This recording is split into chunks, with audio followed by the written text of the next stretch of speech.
So if you guys have been watching the videos for a bit, I'm sure I have made you painfully aware as to how bad of a platform Twitter is. Almost every video I have covered on this channel somehow links back to Twitter, just in some way, shape, or form. And most of the time, it's usually people on Twitter just being a bunch of idiots, just, you know, voicing some just bizarre opinions, some stupid opinions. You know, you got people saying stuff like, yeah, let's cancel this YouTuber for something this YouTuber said before they even got their umbilical cord snipped off. You know, you got those absolute bozos who will put a trigger warning before the name of a person or a YouTuber that they don't like just because that YouTuber has made offensive jokes in the past. But today, the problem with Twitter that I found out actually does not revolve around cancel culture in some sort of way. It's strange, right? Because that's normally what it is. But what I've discovered today about Twitter, and something that I've been seeing popping up, and something that I've been recently made aware of, is actually a lot more serious than cancel culture, and honestly, a lot more of what I think to be a bigger deal. So for those of you who don't use Twitter, and maybe, you know, for some of you guys who even do use Twitter who don't know about this kind of stuff, on Twitter, there are these different types of communities. A lot of the communities are just a bunch of fans of certain creators trying to find other people who like that creator. So there's like Corpse Husband at Twitter, there's I think Ram at Twitter, which is like for Jay Schlatt, and then obviously there's MCYTTWT, which is Minecraft YouTuber Twitter. And I would say 95% of the time, these communities are pretty tame. You know, all they're really doing is sharing around pictures of their favorite creators, fan edits, fan art, all that sort of media that mutual fans of any given content creator could see and appreciate, and maybe meet some new friends even. But recently, I have been made aware of something that has been happening in these communities that is honestly really disturbing and really, really bad. And really quickly, before we get into talking about this stuff today, if you guys could take the 5 seconds it would take to drop a like on this video and subscribe if you are new to the channel, that would seriously mean the world to me. I am trying to hit 100,000 subscribers by the end of 2021, and you could help me make that possible. Also, I'm feeling pretty ambitious today, so I'm gonna set a like goal of 6,000 likes, so if we can get this video to 6,000 likes, that would be crazy. But no, let's talk about what's happening in these Twitter communities. So, as I mentioned before, there are some, you know, pretty standard communities like Corpse Husband Twitter, Ram Twitter, and MCYT Twitter. And also, like I said before, a lot of these people use these communities to share artwork that they make and to share fan edits that they have made, which I can understand, right? Like, if you make fan art for, let's say, Corpse Husband and you just post it on Twitter and that's it, you know, it might not get that much attention. But if you're in these communities and you're using certain hashtags that other people who would appreciate this art are also using, you know, you might get some more interaction, you might get some more likes, maybe pull some new followers. Overall, using a lot of hashtags that are related to the type of artwork or fan edit that you have made, it just boosts your traffic, right? Like, you're gonna get more impressions, you're gonna get more followers, you might even get some new friends, dude. And if you're super lucky, right, if that post gets enough traction, even maybe Corpse Husband himself will be able to see it, like it, and if you're incredibly lucky, he might even drop a follow. Now, this is all fine and dandy until you realize that anybody can use any hashtag for any reason, right?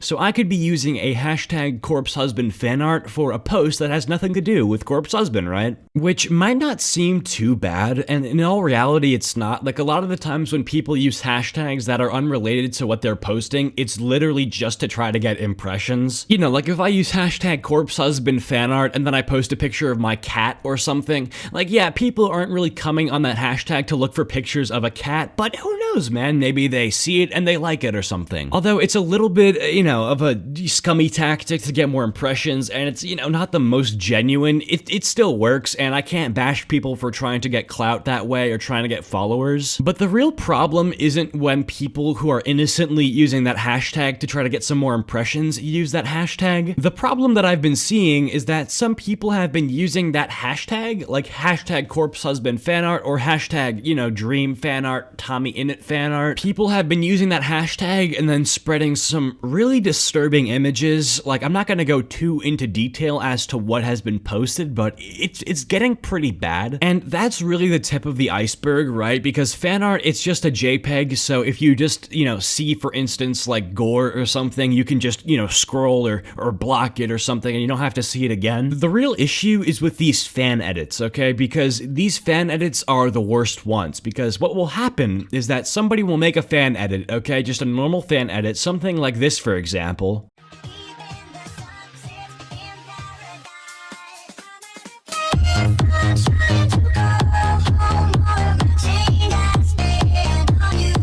and around halfway through the fan edit, the edit will just randomly cut off from the actual edit, and then it'll start playing like some really, bad video or some gore video or something that you would find on LiveLeak, for example. Or the edit will just like jump cut to a picture of something else. You know what I'm saying? It's getting really bad. Also, with YouTube, for example, when you hover over certain parts of the video, you can see, right, this little window right here that pops up when I hover over it. You can see ahead in the video, right? So if I want to see what happens at like 7 minutes, I can just have my cursor right here and it'll show me this little freeze frame of what's happening at 7 minutes.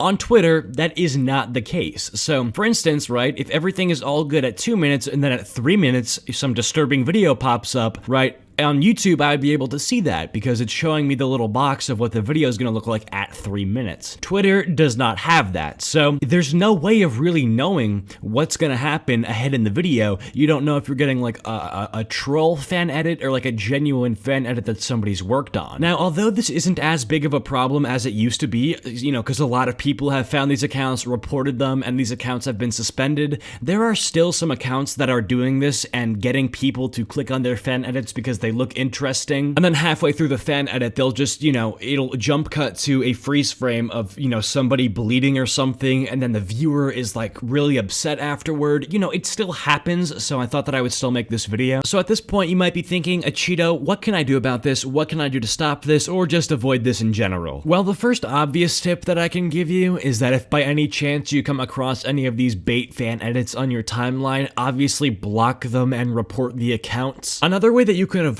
just seeing these in general, if you are very sensitive to, graphic imagery, is if you see a fan edit on your timeline that uses a ton of hashtags, like overuses them, and if the video has like 0 likes, 0 comments, and 0 retweets, there's a pretty decent chance that it might be a bait edit. A lot of these people who are doing this kind of trolling will use as many hashtags as humanly possible, literally to just get one person. Like, if they control one person, they're okay with that. But then finally, this is a pretty obvious tip, but there is the better safe than sorry mentality. Like, if you see something and you're not sure about it, maybe it's sus, just don't click on it. I promise you, you'll be okay, you'll be fine, you'll still be breathing if you don't watch this fan edit. But yeah, overall, it's not as big of a problem as it used to be. Somebody in my Discord DMs did show me this kind of stuff, and I thought that I would talk about it because it obviously is concerning. Anyways, with that all being said, that about wraps it up for this video. If you guys have enjoyed, be sure to drop a like and subscribe if you are at all new to the channel. Go comment down Skittles if you have made it this far into the video, and I will try to heart your comment. Special thanks to my channel members for your continued support. It really helps me out to make the content that I want to make. Follow me over on my social medias and join the Discord server. Links all in the description below. But with that being said, hope you guys are having a great day, and I'll see you guys all in the next one. Peace.